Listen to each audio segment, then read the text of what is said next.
fogueira terminando. Olha que barato lá.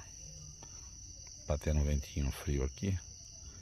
Aí a fumaça forma um rodamoinho de vez em quando, quando bate um vento.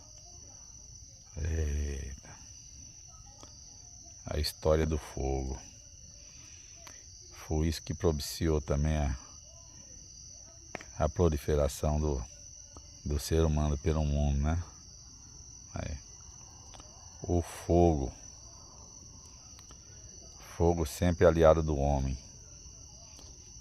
Nem sempre, né? Bom, vocês entenderam o que eu quis dizer. O fogo nos ajudou muito, mas quando bota pra torar, o fogo controlado, né? Como diz o outro. Quando é fora de controle, pelo amor de Deus. É isso aí, gente. Viva São João. Tamo junto. Um beijo no coração de todos vocês. Vamos embora.